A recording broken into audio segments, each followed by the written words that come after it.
Thanks for clarifying. Okie dokie. So I'll keep an eye on the waiting room. Well, Karen and I will. So Yeah. we'll hand it over to you guys in a second. So just for those of you who may not know what any of this is about, Nicole and Helen are our leaders, if you like, fronting our Guildford branch of the People's Health Alliance. So our separate branch is called EarthWellth, and it's all very exciting, and there's quite a lot going on. So to do it justice, I will hand you over to Nicole and Helen. I'll leave you both off mute, and then you guys can obviously work between yourselves. So everybody else, I'm just going to mute you. I'll let Nicole do the talking. She's the real leader. You can dip in when you need to. Okay. Right, over to you, Nicole. All right, wonderful. Okay, so lovely to meet you, ladies. I don't think there's anything but ladies on this call tonight, which is normal. As you can see, I'm in my back garden. I'm much taller than this in real life, I can assure you. So fantastic to be here. Thank you so much, Suzanne and Karen, for giving us the opportunity. Many faces we already know, which is wonderful. We keep coming back to the same amazing talent and energy. We're very, very fortunate, actually, in our group, in our area, to have just the most supportive, wonderful group of people. So I will give you really not very long as a backdrop, because a lot of this is already probably stuff you may have heard about. But the context for the project, the ultimate project, which is really taking center stage now, which is called EarthWellth, has its beginnings, its starting point, probably about May this year, where I and Helen attended the first People's Health Alliance group. I think it was near Leatherhead somewhere. Yeah. For the Surrey group. And I'm like in awe of all of you, because I have no background in healing or healing modalities. I just came along because I care about health, and probably like many of you, I had a sneaky suspicion we were going to head into troubled waters very quickly. So I thought it's everyone's business to try and do something grassroots to help anyone we could, given what we are, already facing and can see happening, without going into the obvious here. So went along, as happens very quickly, you kind of form and storm, a little group formed, the Guildford group, PHA. Many of you probably are familiar with the brand, the movement, has grown significantly. PHA now has probably about 40 active communities. And these, when I say active, these are doors that have opened in some shape or form to take on patients, clients. The idea behind the People's Health Alliance is, and will continue to be, really taking health and sovereignty. And that means actually people taking control of their health. So it's a community-led, people-led, integrated healthcare initiative. They like to say it's not going to be a replacement for the NHS, but given the fact that I spend quite a lot of time supporting supporting the PHA anyway, I kind of wear a couple of hats. I can see how quickly they are having to move and to deal with some pretty hefty goals. So where PHA is now is, yes, everything is hub-led predominantly, the word hub being, some kind of physical or virtual presence, because obviously a lot of good work, healing work, can be done online. They also have international interest, huge international interest. In fact, I think today, or over the weekend, I beg your pardon, they were working with the World Freedom Alliance, and there was a conference in Athens. They were guest speakers. So they're getting huge international interest. and about 20 countries internationally are taking the model, whatever they can get. So this is clearly, you know, this whole people-led movement for health is catching on like wildfire. So we sat around like banging our heads to think, right, we've got nothing. Okay, like we don't have a center, we don't have a willing donor, we have nothing. Okay, so we kind of, you know, a couple of people on this call will know we kind of met at garden center after garden center. Jacqueline drove all the way from, you know, leafy Weybridge all the way to leafy, I'd say, Godalming, Milford.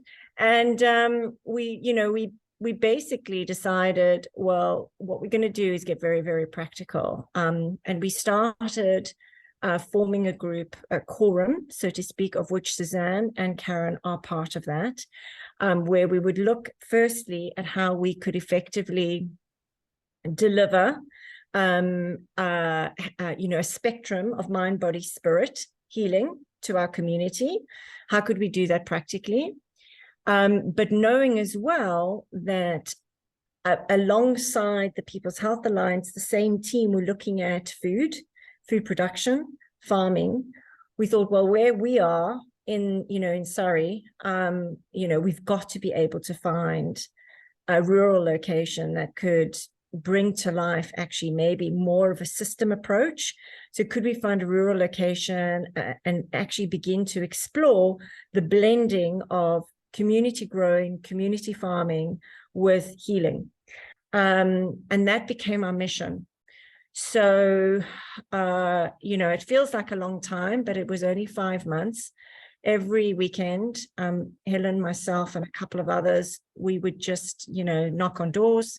We, did a little bit of social media. We did farmers markets. We did festivals. We kind of just, pounded I would say pavements, but it was mostly bridle paths. It seemed very muddy bridle paths. We now are at a position where I think we've got a really, really amazing beginning of something very special. We have decided we basically have found an incredible man to come in as a partner into the project. He owns a farm. The farm is just outside Chiddingfold, so Alfold area. So it's slightly borderline, not quite Surrey, but anyway, we, needs must. And he is a philanthropist.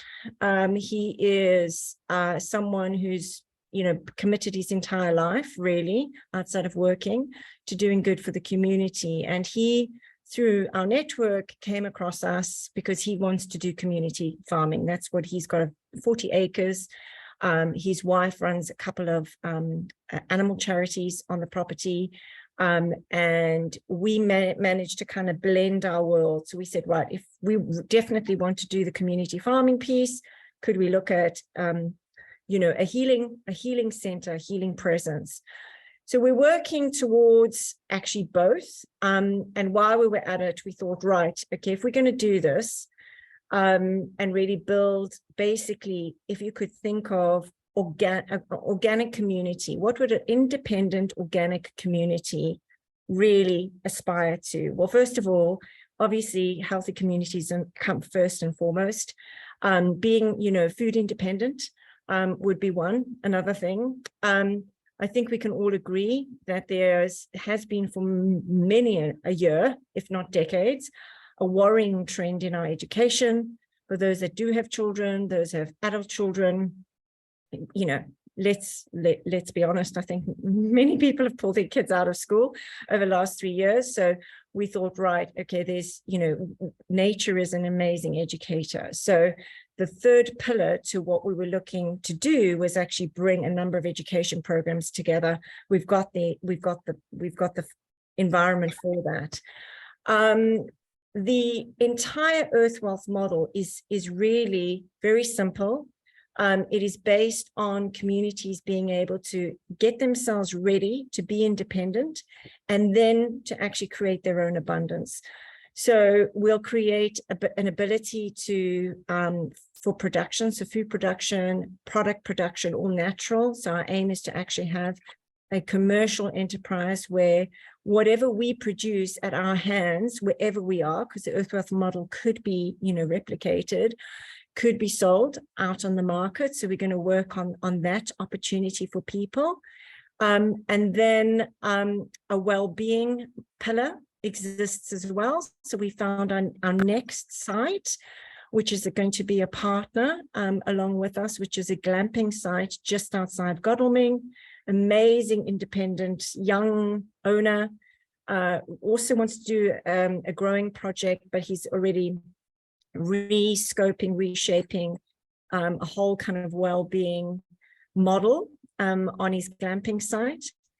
And the last thing we really want to do, which is my background, which I've left last because it's the least important thing really, is actually look at entrepreneurship. But entrepreneurship, which is nature inspired. We call them earth entrepreneurs.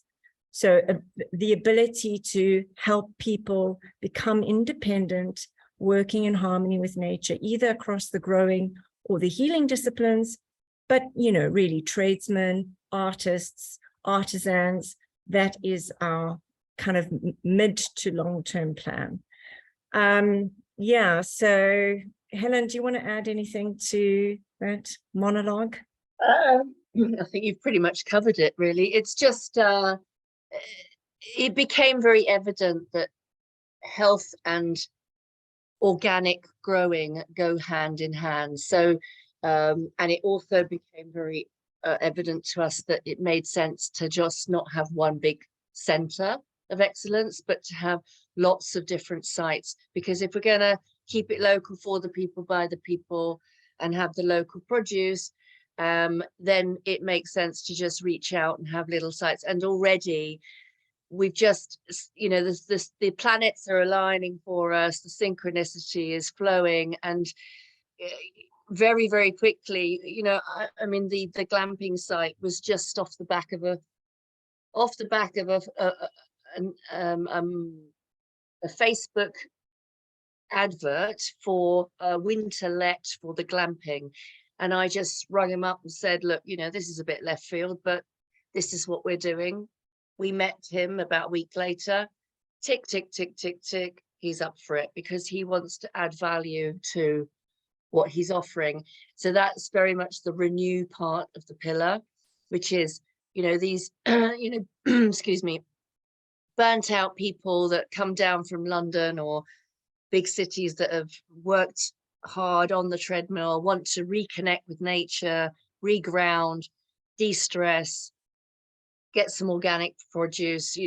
This is everything, that caters for that. So the growing, the growing is so much interlinked with the health and vice versa.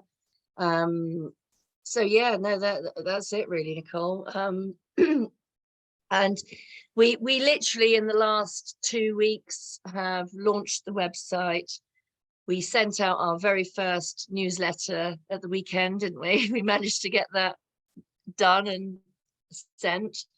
So yeah, no, you carry on, Nicole. No, I'm just trying to kind of give some visual backdrops to the So pillars. So yeah, these are just, our website is very easy. It's earthwellth.com earthwellth.com. And these are the pillars. So these are the 6 pillars: the heal, the grow, the learn. And then in time, the store, our renew, which is our well-being pillar, and then our entrepreneurship pillar. So yeah, I mean, I think in a nutshell, that is who we are. A little bit about where we're going. I was just going to say we've also got 2 amazing growers who've joined us, and again, this was just literally by Nicole and I just walking up and accosting people. And we went to see Pam Gregory talk, and the lady who's very good friends with Pam Gregory is a motivational speaker, and her sons were there, and they had started an organic growing project. We just went up to them at the end of the chat and said, this is who we are. Do you want to talk to us? And they made contact the next week, didn't they, Nicole? Yeah, exactly. So where to now? So we got the team, basically. We're missing a few key things, but I think in order to prove the model, we've done pretty well to get where we need to be. We want to prove this model out, and we want to do it swiftly and efficiently, because we want to spread this. We want to, we believe that we've had no resistance whatsoever from everyone we've asked and talked about the story to, and therefore it's striking a chord. So we've been pretty bold. I don't know if anyone knows this chap, if you can see my screen. Does anyone recognize this young chap in the screen? It's I a really... don't, but I heard a rumor that there was a film being made about you by Oracle Films. Exactly. So is that them? Yes. This is so exciting. Yeah, exactly. Brilliant. Exactly. So yeah, so Oracle Films probably needs no introduction, but probably the most, I think they are heroes of modern day, quite frankly. What they've done for us collectively, for humanity, is incredible. So independent film production company, two guys, literally two guys. We wrote to them and said, right, this is our story. We have to go and raise money now, and we have to be bold about this. We can't cut corners. We're trying to do something that is community-based, but because it can be replicated anywhere, almost anywhere in the world, right? And we've actually already had interest internationally. We need to make... Oh, you've frozen, Nicole. She'll be back. She'll be back. Amazing. So just a couple of fun picks from Saturday. So us at the farm, these are our young growers. We met, this is our third pillar partner, Kevin, who owns the land, the 40-acre land. This is the land, just to give you an idea. Weather wasn't kind to us, but we kind of managed. So yeah, there was Liam in the down in the thick in the weeds filming. I don't know what he was doing there, but anyway. So we came in, we did a workshop at my home, and then we went out and we blessed the land. Sorry, this is no particular order. But okay, we did workshops. You could see a bit of Helen there. Sorry, Helen, I kind of flipped. No, don't worry, I'm spouting. So there's lovely Suzanne at the farm. So yeah, just a brilliant bunch of wonderful human beings coming together to bring this. My cat, obviously incredibly important in the whole process. Yeah, totally unimpressed he was. yeah, exactly. So that's a little bit of Saturday, folks. I just wanted to kind of share where we are. So this is real. This is coming together. We've worked incredibly hard to get where we are. I think our commitment to getting this off the ground is bold, but we're very determined. We will go out and crowdfund. We need a good chunk of money to get even this first pilot going. But given what the talent we've got, we want to be self-sufficient. We're not going to be looking for handouts. We are going to be probably looking at a cooperative model, which means that people that contribute to this, commit and contribute to this project will always share either in the profit or the asset that we create. That's the only model we thought would work for us. So once we've got the flywheel going with some funding, we're out the door. So, our call to action is, we're going to have, a major fundraise. If you, not saying donate necessarily, but if you know of any donors or this resonates with you, strikes an emotional chord, let us know. We'll try and find ways in which you can get involved. We have a couple of areas where we're still light in terms of how we get out the door. but we're super excited. We are, you know, if anything, just, you know, if you could, you know, at least watch the airwaves for our film and support that, because I think, you know, park me in it, because that wasn't my golden hour, but I'm sure it's going to be a beautiful, emotive pitch. And with the boys like Oracle Films, I think it's going to be stellar. So that's it. So just to kind of ask you to kind of expand on that a little bit. So in terms of once we're kind of out the gate, it is looking to expanding into different areas also, isn't it? Because obviously there's a few guys in our group that are further away, and sort of helping with our model to expand into other areas as well. Are you talking geographically, Suzanne? Yeah, geographically. Yeah. I mean, like I said at the beginning, like a collaboration. This is, you know, the sites, it makes sense for us to just have lots of different sites. So, for example, the first site with Kevin, who you saw there, he's got land which we will actually have a shepherd's hut on, which would be a therapy room. So that'll be for practitioners, but then there'll also be an allotment space for growing, or a quite large space for growing. So we'll have the two bits going on, and then a bit of probably learning as well on that site. The other site, which has come on board very recently, which is the glamping one, so that's going to be renewed. So that lends itself to people coming on retreats who are wanting to get away, which will also have another growing plot on. So they can, you know, in a sense, although they're adding value to their retreat experience, getting grounded and getting earthed and all the rest of it, they're actually helping us, because they'll do some weeding, they'll do some planting, they'll do some whatever in the ground. And then there's another plot which are potentially got, well, they've said yes in principle, which is just an allotment, which is within a set of other allotments. So again, that can, so it's open to all interpretations depending where it is, what it is, and what it's offering, and who. Yeah, I was just thinking off the back of, I don't know whether it was you or Nicole I was talking to, in other locations in the country, Yeah. as a, you know, retreats further out, virtual, you know, therapy and stuff feeding through. Well, we can take this internationally. Yeah, we can take it anywhere, and we've already talked about having online, so we can do online workshops, online sessions, online tutorials, whether that be with the holistic practices, whether it be with growing, whether it be with learning. So the scope is quite endless. Nicole, you can probably expand on that bit. I mean, to make it easy, I think it's a model that you could take some or all of it, all right, depending on the area, right? Ultimately, it's, you know, I hate to use the word, but think of a franchise model. Our vision and our hope would be we provide, you know, the tools and the mechanisms and the models and all the learning, and it can be adapted, and we can cross-train, cross-filter any other location.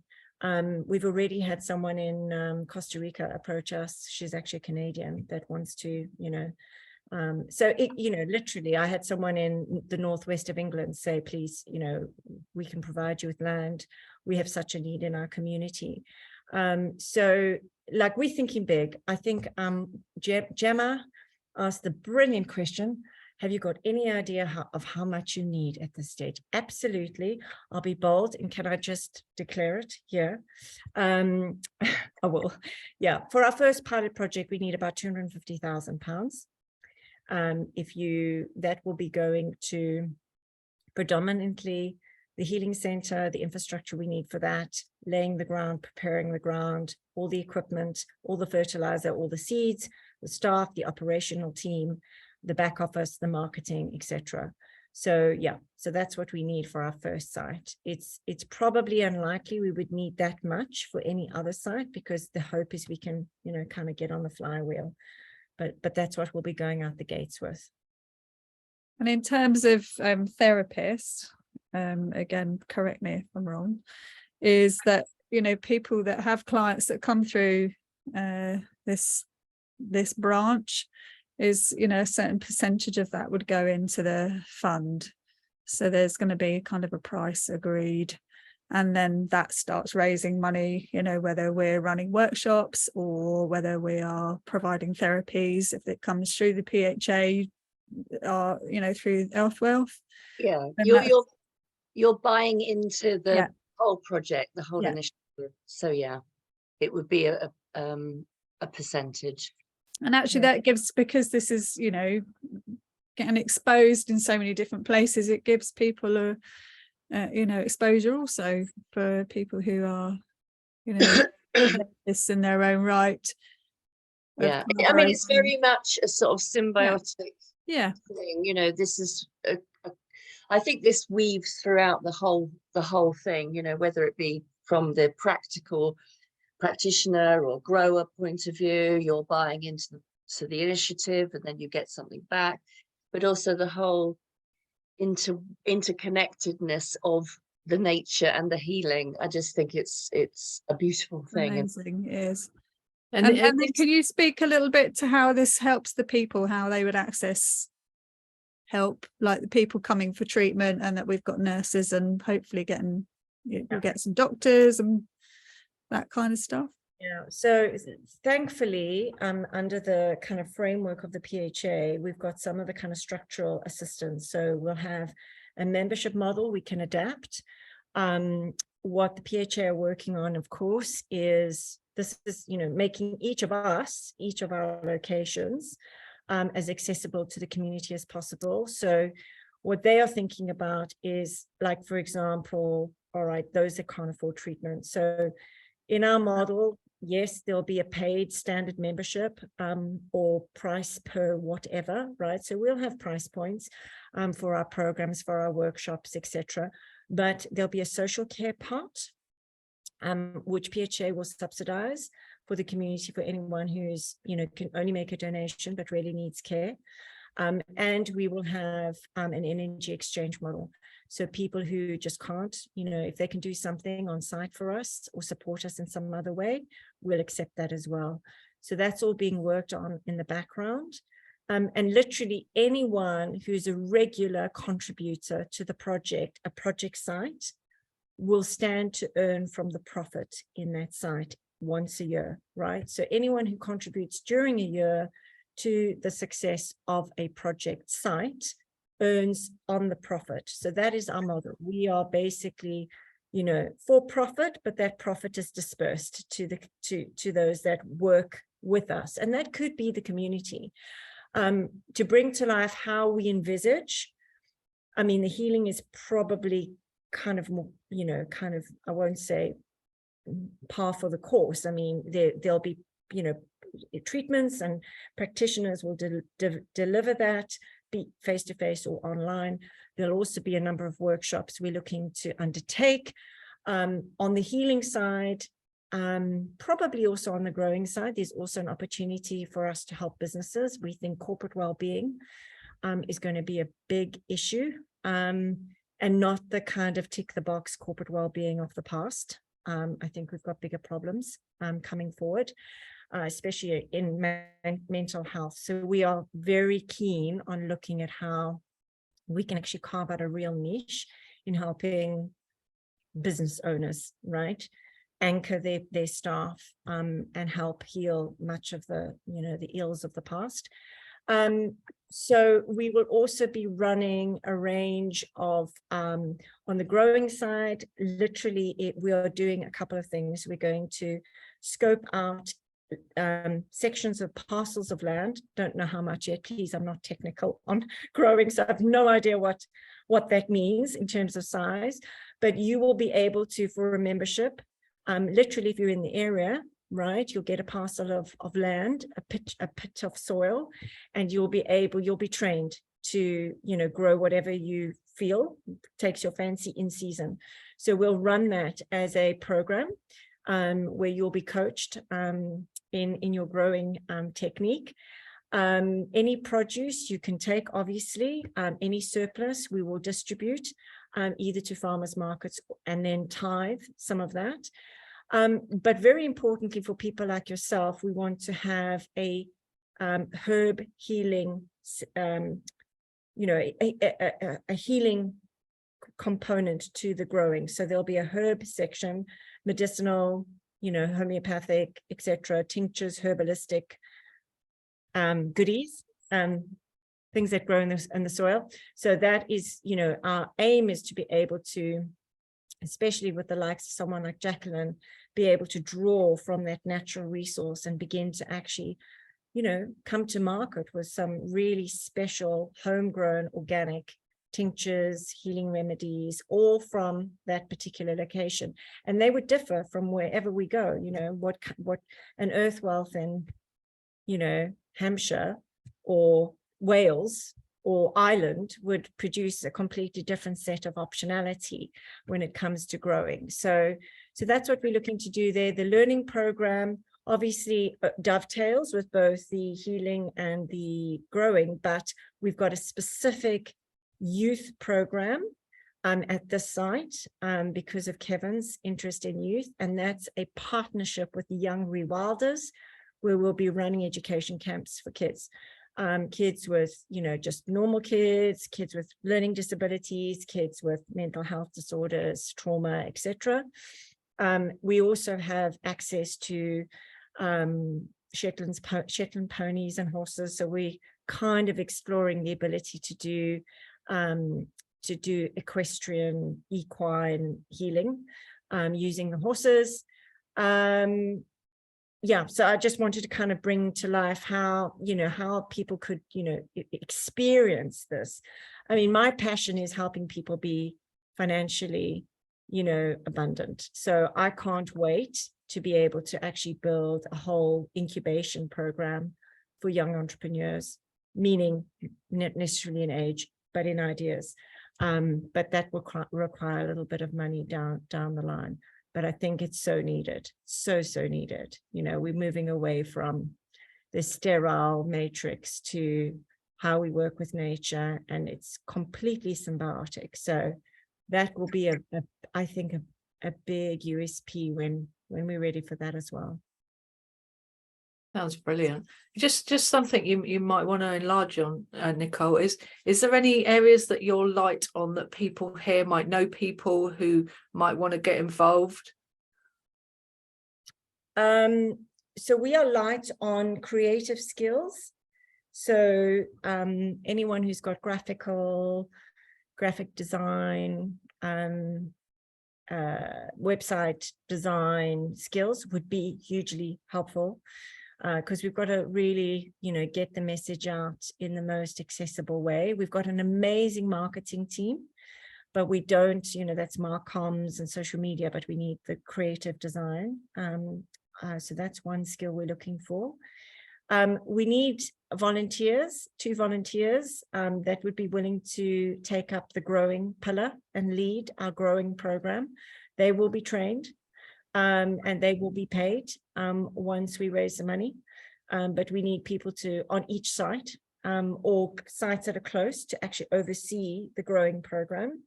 So if anyone is a budding gardener and wants to expand that to bigger things to grow, that would be great. But those are, I think for now, those are the kind of really like immediate skills we need. In time, we'll need, you know, operations people, etc. And obviously, you know, more practitioners, the better. But at the moment, that's what we really need.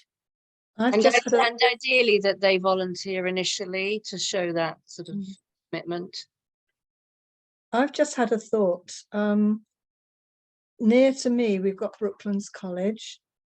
What about if we approach somewhere like that where there's students with graphic design for their work experience and help, or are you looking for someone far more qualified than that? There's no limitation.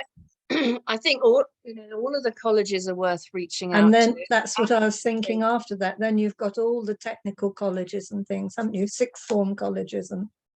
But even from the point of view of, do they want to volunteer and get their hands dirty? They are waking up too. Very much. Well, don't forget you've got Merris Wood as well. That's not far away. Merris Wood. Yeah, yeah. Oh, I've got a connection now. I'll just write that down. Yeah, let us have it. So yeah, absolutely. We'll call anyone and talk to anyone. Yeah, we And- have and done. So long as, you know, so long as the students, oh, we love it. All ages. We've got all ages in this project. So we delighted to. And that some of them will have transport, of course, because they're going to, you know, it's no good that if they need a bus.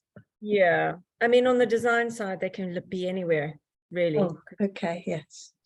So that's not a problem. But yes, they are you know, if they want to get physically active and volunteer on the site, then that's something else. Gemma asked another very good question. And again, on the money. So basically, I think your question or suggestion, Emma, is, and then your feeling is that you would then potentially get ROI if there is a franchising out. So do you want to just help me understand that a little bit more?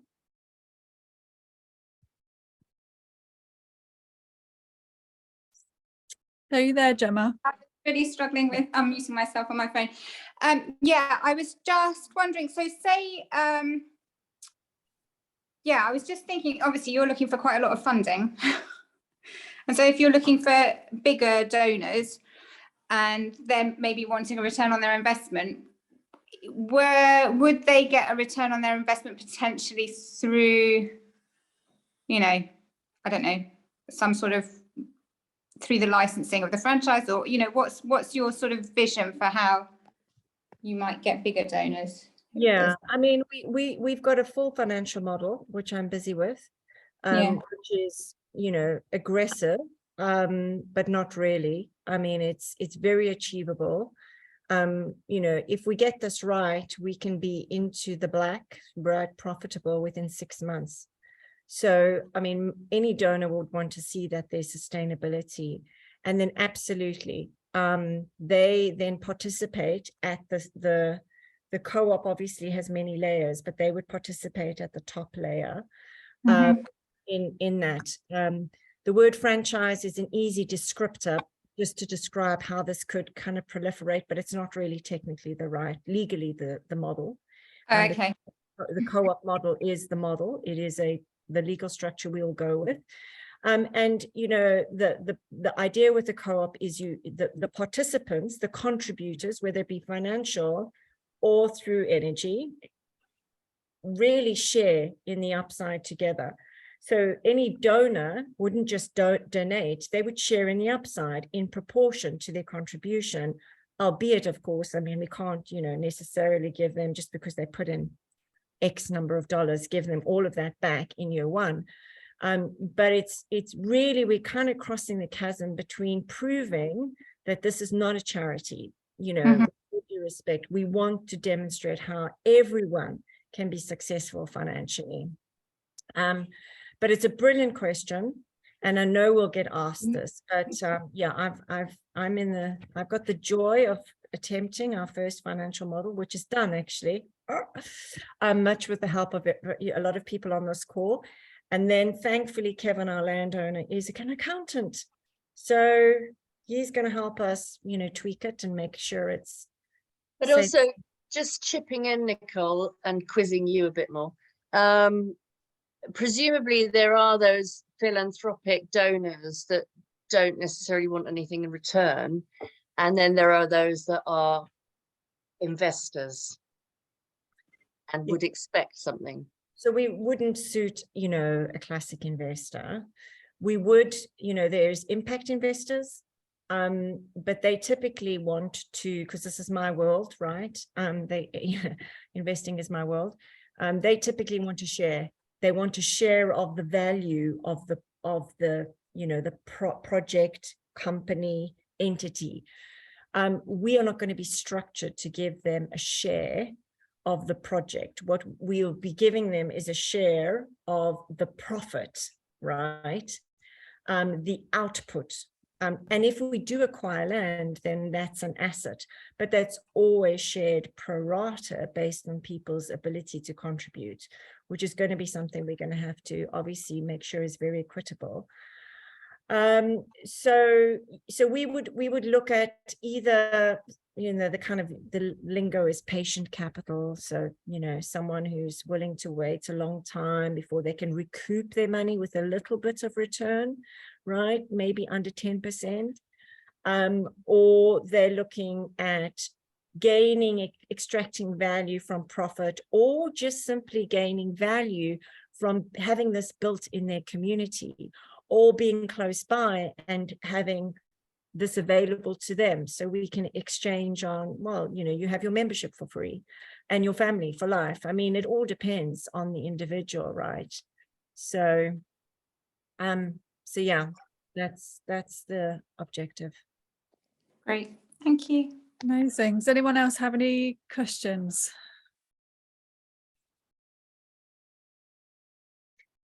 There was a question here, Alex Costello. No. It's That's not. such a peculiar coincidence, because I know a Canadian in my Touch for Health world who is in Costa Rica. And so like, there's probably more Canadians in Costa Rica, but I thought, well, maybe it was her. No. No, her name is Danielle. I can't remember her surname. Danielle someone. Sorry, I just had a couple of emails with her and it's gone. But yeah, I mean, look, the Canadians are, you know, on it, aren't they? For obvious reasons. So yeah, Some of us left many years ago and have nothing more to do with it, really. Thank you.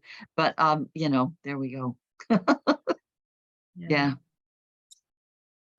Amazing. So anyone else, like from a therapist point of view? Caroline, you've got a question?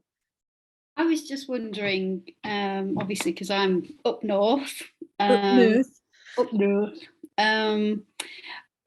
So in my understanding, EarthWellth is a separate entity to the PHA. Is that right? Correct.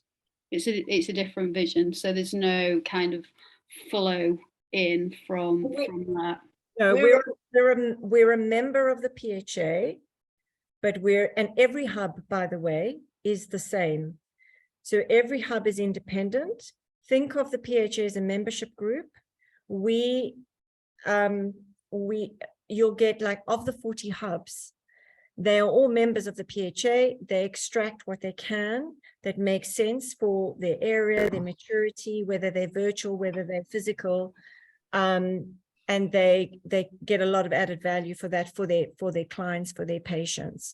But really the PHA are looking to be much more of a, probably also a co-op structure legally, but more of a facilitator for some of the things that, like meaty things that many of the hubs wouldn't be able to do. So for example, they're looking to provide academies to cross-train people in, you know, traditional allopathic medicine into the complementary disciplines. They're looking to fund infrastructure like blood banks, you know, because we need that.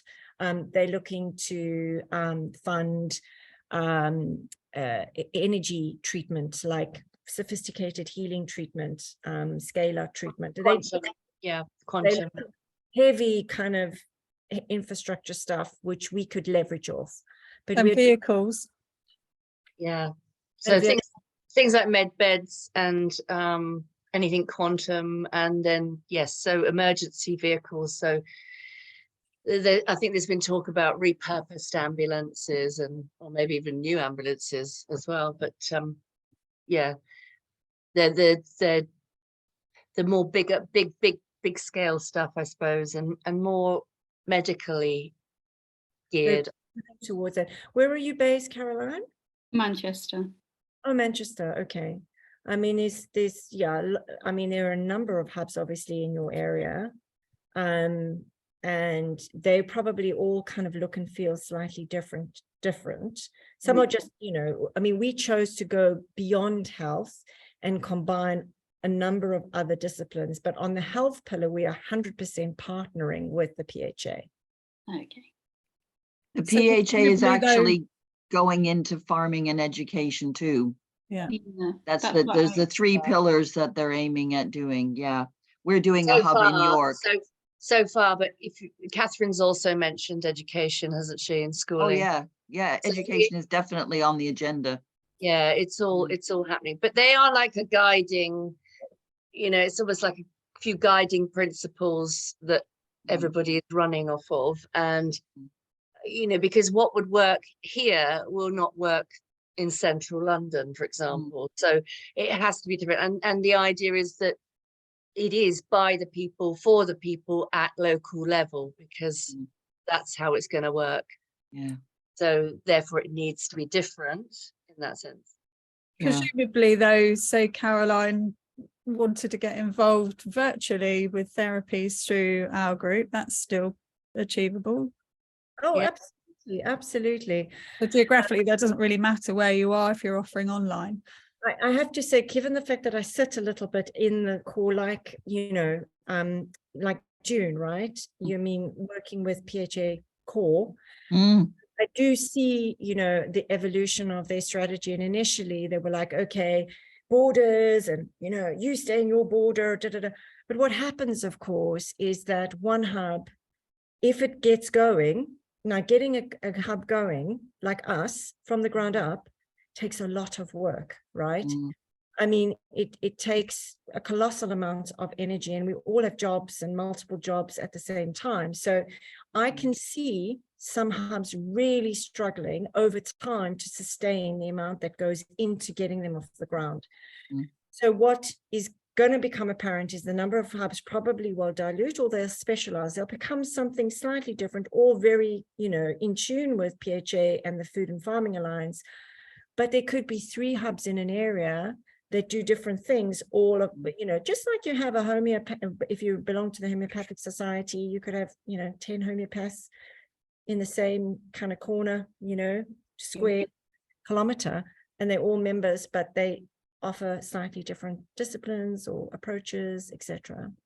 So with EarthWellth, could you possibly look at, say for instance, where I am, Cheshire isn't predominantly organic, so it really struggles to facilitate that. But if, for instance, the 6 pillars that you're talking about, maybe in where I'm thinking that potentially you could fulfill possibly 4 or 5 of those disciplines, maybe. Oh, absolutely. So funny enough, a very good friend of mine is based in Altrincham. All right. He contacted me last night and said, you got to have one here too. So obviously You put me in touch, because I'm about 5 minutes away from Altrincham. Nice. And you've got Sean as well. Sean's not far from you either. So Is he? well, So, have you ran the model in terms of doing the cooperative independently of? I'm just trying to think about raising the 250,000. That if you actually split that into its different disciplines, and then it became a cooperative with, say, maybe 10, 20 holistic practitioners, or from a health perspective, would that be something that you could do from just to expedite getting this off the ground? So the 250 will get us quite a lot, quite a long way to delivering across 3 of the pillars, 3 of the, and then nearly the 4th. So, we can't really launch our store, which will be online, until we've got stuff to distribute on the store. But a lot of what we do is blended, so they'll be online, and all of that design work preparation will be done with this budget, right? Which will set us on a really good course. The thing that takes money is preparation of the land for growing, because it has to be prepared correctly. Specifically, if it's not being used, it hasn't been felled, or it hasn't been left to lie for a while, there's quite a lot of preparation work. So that's going to cost, but I think as we get better at it, it'll get less and less. And then, from a a treatment center perspective, we can do that really cheaply, because we're just looking right now, we want to be as flexible as possible. Number one, legally, to set up anything physical, it's complicated, and you have to have security and you have to have permits, etc., etc. But, you know, many of you are familiar with some of the most, you know, some of the designs of these shepherd's huts. They are beautiful. I mean, they are, honestly, live in them. So our plan is to kind of roll in our treatment centers as shepherd's huts in different configurations, which can be priced accordingly. So, you know, I think if there's demand, we will find a way to, you know, either extend our our funding process, or find a way in which we can go, you know, specifically and raise money for that particular area. But the foundation will be built out of this budget. Okay, cool. Watch this space. Great questions, Caroline. Very good questions. Very good questions. So, I mean, I just seen some messages on Telegram. So, you know, we are on Telegram. We still operate in Telegram as the PHA Guildford and Surrey Hills group. So we are absolutely still that. But legally and from a branding perspective, you know, people know that we've had to transition. I mean, it's a silly thing, but actually it's a fundamental thing. A lot of hubs will do this because PHA themselves are raising money. So when I was preparing them for fundraising, I said, okay, so how is this going to work? You're going to go out, you're going to go, we need money. And then 10 or 15 hubs are going to go out to the same potentially donors and go, we're also PHA, we need money. And this is going to be a nightmare, right? There's only so many donors that you can go to based on, okay, they need a lot more money than we're asking for. So there was this whole kind of difficulty on branding and positioning, and there was a very practical reason we wanted a brand that we could own and kind of manage. And then there's a whole symbology in the name.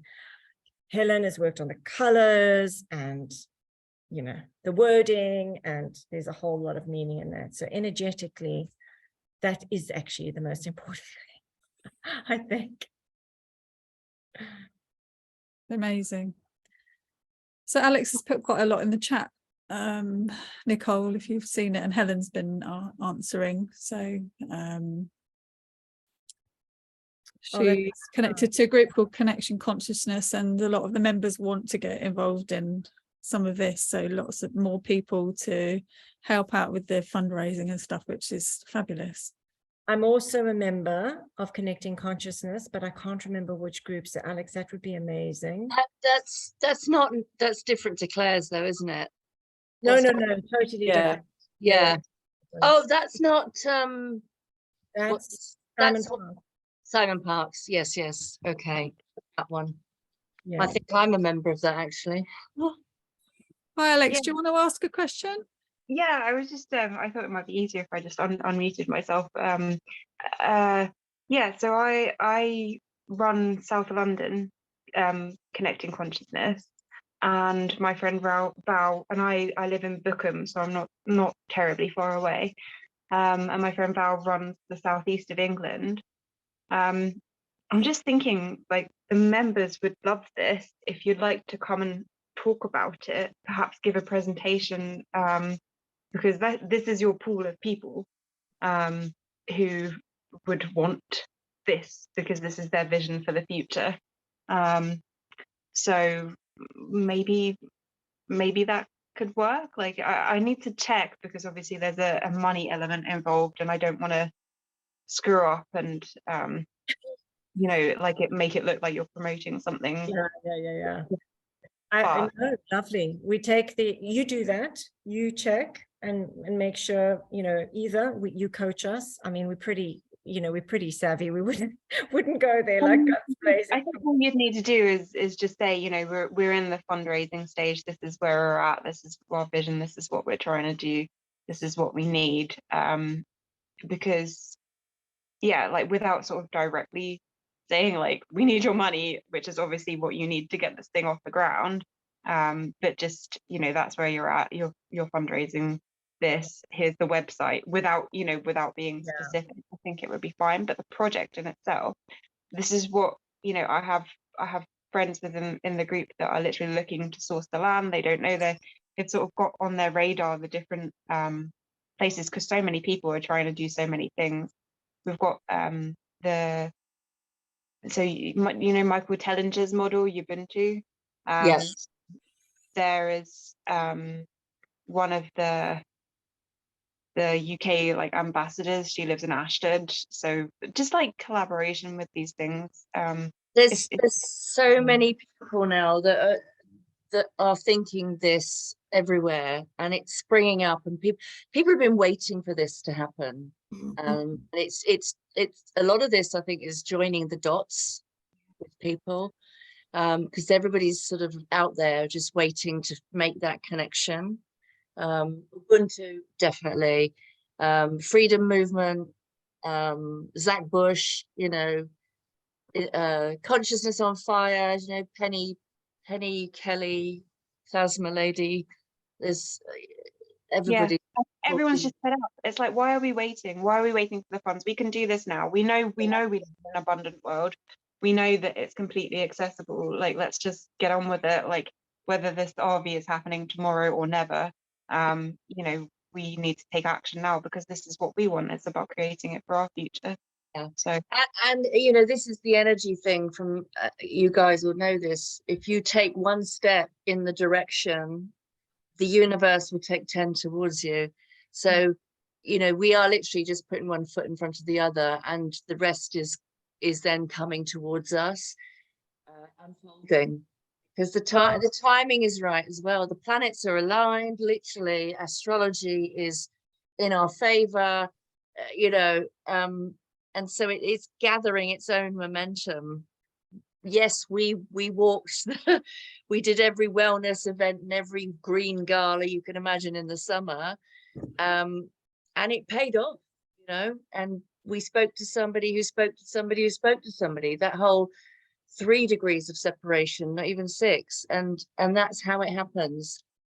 Alex, So, just a quick one. RV tick. Okay, I came to this model thinking about a humanitarian project even before PHA came along. That's how I took the frigging meeting with PHA in like the spring. I was like, oh, okay, let me go and see. So that would be ironic. So yeah, I get you. Absolutely. Perhaps, you know, we can kind of hook up via email. if I give you my Connecting Consciousness email, and then I'm wondering what you're maybe doing Tuesday week, so not this Tuesday, next Tuesday in the evening, because we run a London-wide meeting, but I can get it out to the southeast of England as well, and that's sort of a regular slot. It would be great. So is this the online meeting that Simon runs?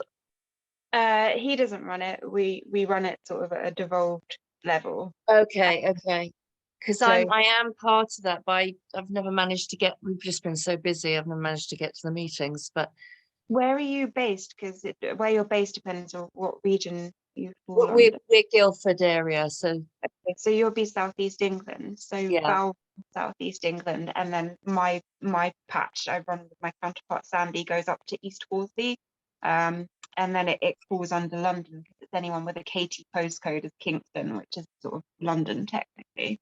But yeah, so I mean, I think Val does her meetings on a Wednesday. We usually do ours on a Sunday, or a Tuesday, depending. But yeah, so Tuesday week you guys are about would be great. Alex, which Telegram group or which group did you hear about this meeting through, so that we know where to? It's actually a group I never ever check, and I don't. It was a WhatsApp group, and it was Karen who put it in. Okay. Oh, was it the community one? Yeah. Oh, Yeah. okay. Yeah.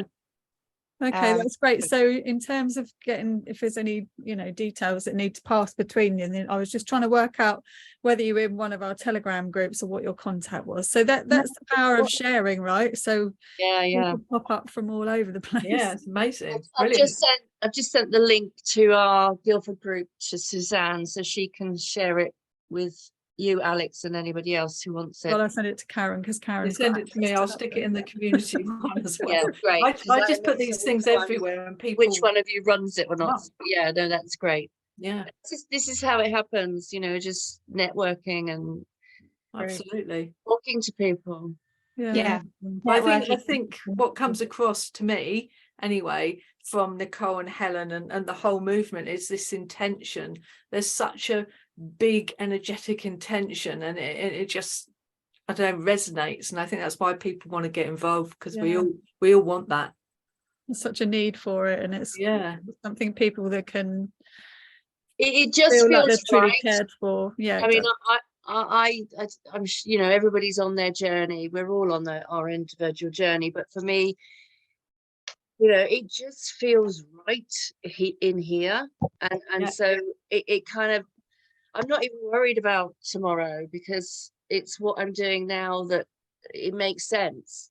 So, you know, absolutely. I think as therapists, as a lot of us are here, we've waited for this for a long time. Absolutely, absolutely. Yeah, I mean, my ex, okay, he went down the conspiracy route for over 10, 15 years. So I was aware of all of that. I was the spiritual side. We both knew that in 2020, something massive was going to kick off. We just didn't know how it was going to, you know, transpire. And so we've been ready and we've been waiting. And this is one of the reasons we've got a dandelion for our logo. Is the dandelion represents the oppressed, you know, the weeds that have been oppressed forever. But actually, that's your remedy right beside you, which costs nothing, and it comes from nature. So yeah, it's all perfect. My mantra. Amazing. If just Karen and I have got an in-person workshop, which is really exciting, coming up on Saturday. So if anyone here, or for the purposes of the recording, because this goes out to many people, for anyone here who wants to join in with the workshop, and we can send you details, that we will donate part of our earnings towards our fund.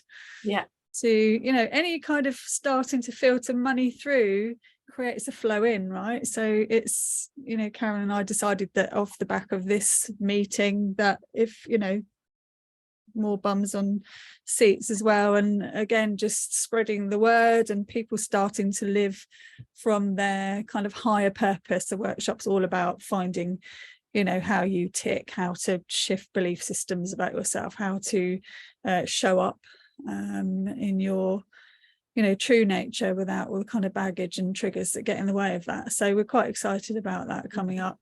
But again, like everything else, it's difficult getting exposure and getting the word out. We just need to just all keep going, and it just keeps trickling out. And it, you know, that from that is just perseverance, keep going, spread the word, whatever that is. And, you know, any way of people kind of funneling money back through obviously creates that kind of cycle of energy out, energy in. Flow of energy. Which works, you know, whatever. The amounts are not really relevant in some senses, because the flow just becomes the flow, doesn't it? So energetically, that's what we're all doing. About the abundance for all, isn't it? Absolutely. And the unity consciousness. It's about that sharing. You know, I think we've lived in a world for such a long time where we've been told we can't have this and we can't have that, and these few amount of people can have everything, and none of us buy into that. We just buy into the fact that we all have a share of this world in a good way, in line with nature, and, you know, the way it's sustainable. Celebrating and sharing each other, because there's enough people for everybody and enough flow for everybody to get involved, isn't there? It's not, you know, it's not a one-trick pony. This is something that's just going to grow and grow and grow. Absolutely. The more we all kind of share. So yeah, you never know who's going to turn up, who's going to be watching. You know, it's really exciting. Definitely. The guys on Saturday already have, you know, their own growing project going on that's absolutely thriving. Kind of coming on board is super exciting as well from that side of things. So, you know, the group of, and the talent and the willingness is just incredible, really. The energy of it all now is, it's amazing. So thank you guys for really taking this on. Well, you know, Giving it wings. thank you for spreading the word as well. And, you know, again, the right people come together at the right time. We've got a great team, and we're looking forward to building on that, I'm sure. Yeah. And it's natural health as well. Imagine, you know, people who would ordinarily maybe just go to the doctor because they don't know any other way of healing, learning about how to look after themselves and how to eat right and how to, you know, learn to grow, and, you know, empowering people to look after themselves is really what it's all about, isn't it? I think a lot of people are questioning it right now, since the NHS has been in such a crisis and they've not had access. People are beginning to question it and go, well, how can I keep myself healthy? And that's the exact question we need, is keep yourself healthy. Don't wait until you're ill. Learning to different models so that you're proactive and not just, you know. This is all part on a soul level of becoming sovereign, because this is, you know, the government is dad, the NHS is mum. Yeah. We have to grow up and take responsibility for ourselves, and that is what Absolutely. people are waking up to that, and so they're going through the shock and the trauma of adjust to that. People need to save themselves. When they get to grips with that, then they'll be ready to embrace what we've got to offer. Yeah. Amazing. So yeah, I've seen people turn around, people who were staunch pill poppers beginning to question it now, you know, so there's definitely a tide turning. Yeah, I mean, we were warned, you know, we thought we would be in crisis mode. We even sourced, you know, an ex-ambulance. We have someone who's driven ambulances all his career, and he's paramedic, that's it. And he drives. He's also drive. Oh my God, not a very good description. But yeah, we were thinking, God, you know, like we that's where we're going to have to go. It doesn't seem like in our area that that's the case, but the statistics are alarming. But ending on a positive note, you know, I think I know that this is right. I know it, and it's because it's a reflection of what's coming back all the time. The demand is there. It's if you could take control of your food, you basically are independent. I mean, that's kind of just the baseline. If you can grow your own food, you can care for yourself and your family, right? Baseline. And that's why 600 farms in the Netherlands have been seized by the government, right? So it's a very hot topic. And I'm not saying we're gonna kind of grow have full scale farms, but who knows? Who knows? I mean, over time we may. And as people help with the project of the growing, they'll start having their own growing going on in their own gardens, and that's empowering for them, isn't it? We have been approached by an association of farmers already, and said, oh, we've seen what you're doing. I'm like, we're not doing anything yet. And they said, well, when you're ready for a farm, let us know. I said, okay.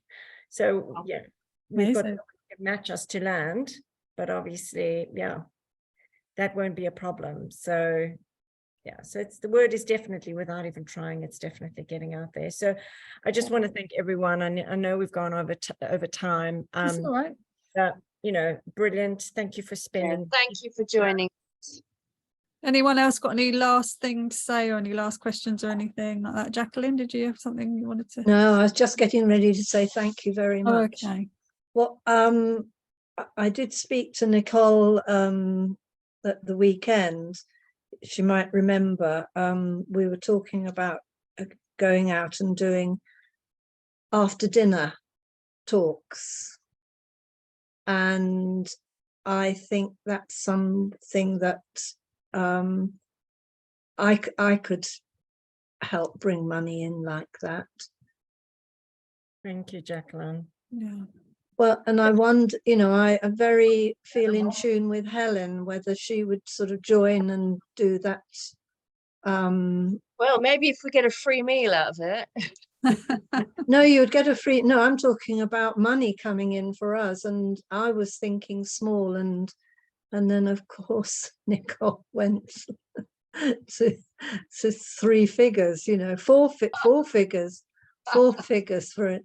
So you we know, can- I've embraced that, and I thought, yeah, I can see it. we can look at all possibilities. You know, we're only limited by our time and our expertise and, you know, what we can fit into a day, I guess.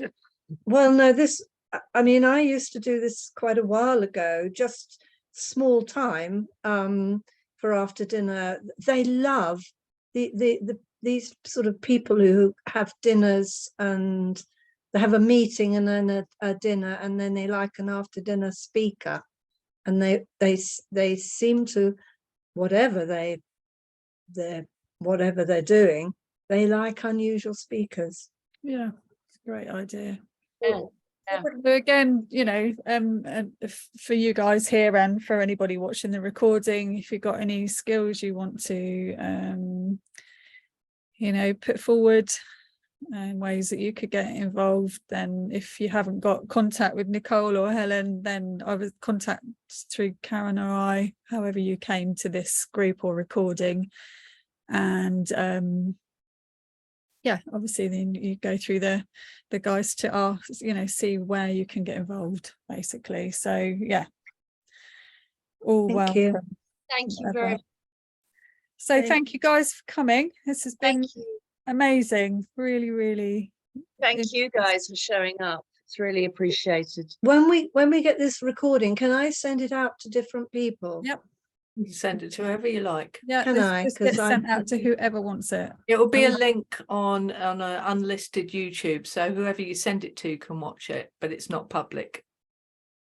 Yes, and it'll be. I'm while I've been sitting here, I'm thinking, I wish so and so was on. Wish, you know.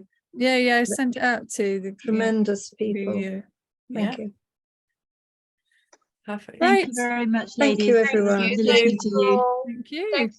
Thank you, Nicole. Thank you. See you all Helen. Thank soon. you, I'll turn the everybody. recording off, and yeah, Karen, Helen, and Nicole, if you can just wait. Oh, Helen. Well done, ladies. Bye. Thank you. Bye-bye. Bye.